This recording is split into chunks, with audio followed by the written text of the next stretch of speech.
What if the future split humanity in two? The rich living in perfect health and luxury, and everyone else left to rot on a dying planet? This is Elysium, a world where survival is sold to the highest bidder. 100 years in the future, around the year 2154, we see Earth has become a nearly unlivable place. While the majority of humanity struggled to survive, a small group of extremely wealthy individuals escaped Earth entirely. They built a massive space habitat called Elysium, far above the planet. Life there was clean, safe, and advanced beyond imagination. Every home on Elysium contained powerful medical machines capable of curing any disease and even stopping the aging process. As long as someone avoided violent death, they could live for an incredibly long time. The story then focuses on two important characters, Max and Frey. As children, they grew up together in the harsh conditions on Earth and shared a close emotional bond. Despite their surroundings, they believed in a hopeful future. They dreamed that one day they would earn enough money to buy tickets to Elysium and live a better life there. At that young age, they could not understand how cruel and unforgiving the world would become. The timeline then jumps forward about 30 years, taking the story into the mid-2015. By this point, Earth's condition has grown far worse. Jobs are nearly impossible to find. Violence is common, and survival itself has become a daily challenge. Max is now an adult and works at Armadine Corporation, one of the few powerful companies still operating. Because employment is so rare, workers are treated harshly and live in constant fear of being replaced. One morning, as Max leaves for work, he is stopped by robotic police officers for a routine inspection. They treat him aggressively, injure his arm, and delay him without explanation. Come on. This causes him to arrive late for work. On the way, he visits a hospital to get his injury checked and unexpectedly meets Frey. She has grown into a nurse and recently returned to Los Angeles after spending time in another city. Their brief reunion highlights how much time has passed and how different their lives have become. When Max finally reaches the factory, his supervisor cuts his pay for being late. He then spends the rest of the day assembling and maintaining machines designed to protect Elysium from threats. The head of the company, John Carile, is shown as a powerful and emotionless leader who values order and control over human life. At the same time, another side of the world is revealed. A man named Spider leads a secret group that helps poor people travel from Earth to Elysium in exchange for money. These desperate families hope to use Elysium's medical technology to cure deadly illnesses. When Elysium's defense chief, Delacour, discovers these illegal attempts, she orders an agent named Kruger to destroy the incoming spacecrafts. Kruger attacks them in space, destroying most of the ships. One vessel manages to land, and some passengers reach the medical machines. A sick child is healed, but security forces quickly arrive, killing the intruders and sending the remaining survivors back to Earth. After finishing his shift, Max returns home and meets his old friend, Julio. Julio suggests returning to their former life of stealing, believing crime is the only way left to survive. This reveals that Max once lived that kind of life, but chose to leave it behind in hopes of something better. The next day at work, another disaster strikes. A machine breaks down, and Max's supervisor forces him to enter a restricted area filled with radiation to repair it. He is warned that refusal will cost him his job. Desperate to keep working, Max enters the chamber. The system suddenly locks, exposing him to deadly radiation. Panic spreads through the factory. Carile arrives, but shows no concern, ordering that the contaminated worker be removed immediately. At the same time, Delacour is questioned by a political council over the deaths caused by her actions on Earth. She defends her decisions, claiming she was protecting Elysium. However, the council rules against her and orders that all undercover agents on Earth be removed. Max is later told that the radiation exposure has left him with only 5 days to live, and his death will be slow and painful.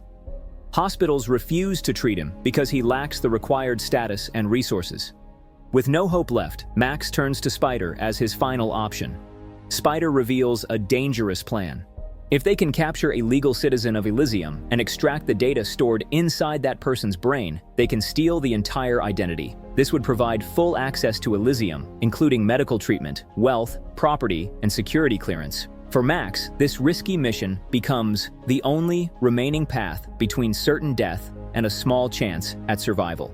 Spider explains that if Max completes one dangerous task for him, he will arrange a legal identity that can get Max into Elysium. At this point, Max's body is extremely weak due to radiation exposure, so Spider equips him with a powerful exosuit. This advanced suit greatly boosts human abilities, allowing super speed, immense strength, and precise combat skills. A technician named Draco permanently attaches the exosuit to Max's body and also installs a device in his brain. This implant will allow them to extract all personal data directly from an Elysium citizen's mind. At the same time, another plan is unfolding elsewhere. John Carile, the head of Armadine Corporation, prepares a secret takeover of Elysium's government. He creates a master program that can reset the entire system and place Delacour in control. Instead of storing this information digitally, he locks the data inside his own brain. As he prepares to leave Earth and return to Elysium, Max and Spider's team ambush his spacecraft in mid-air. A missile strike brings the ship crashing down to Earth. The group quickly reaches the crash site and connects Max's neural implant to Carlisle's brain. The data transfer begins, copying the entire system code into Max's mind. Meanwhile, Delacour realizes that her secret plan is in danger. She immediately sends Kruger and his forces to eliminate everyone involved. Kruger arrives heavily armed, and violent combat breaks out. Advanced weapons fill the battlefield, firing not only bullets, but powerful energy blasts capable of destroying targets instantly. As the fight escalates, Max fights off robotic forces using his exosuit while the data continues to download into his brain. Kruger attacks from above using his aircraft, turning the area into a war zone. During the chaos, Carlisle manages to escape. Realizing the situation is spiraling out of control, Delacour cuts off all communication from Earth and seals Elysium completely. From that moment on, Max becomes the most wanted man alive, since the entire control system of Elysium now exists inside his head. Badly injured, Max seeks help from Frey. She removes bullets from his body and gives him basic medical care. During this time, it is revealed that Frey's young daughter is suffering from cancer. Frey believes that only Elysium's medical machines can save her. Max promises that no matter what happens to him, he will make sure her daughter reaches Elysium and receives treatment. Before they can act, Kruger locates them. He attacks the area and abducts Frey and her daughter, taking them aboard his ship. Enraged and determined, Max exposes his own location to force a confrontation. When Kruger comes for him, Max uses a bomb as leverage, forcing Kruger to take him to Elysium instead of killing him. At the same time, Delacour lifts all travel restrictions, reopening access to Elysium for her own purposes. Once Spider learns of this, he launches his own mission toward Elysium with his team. Inside the spacecraft, tensions explode. A violent struggle breaks out between Max and Kruger. During the fight, an explosion severely injures Kruger, tearing apart his face. The damaged ship crashes directly onto the surface of Elysium, causing panic throughout the station. Using the chaos to her advantage, Delacour seizes full control, imprisoning political leaders and declaring herself the sole authority. Fighting spreads across Elysium as security forces attempt to regain order.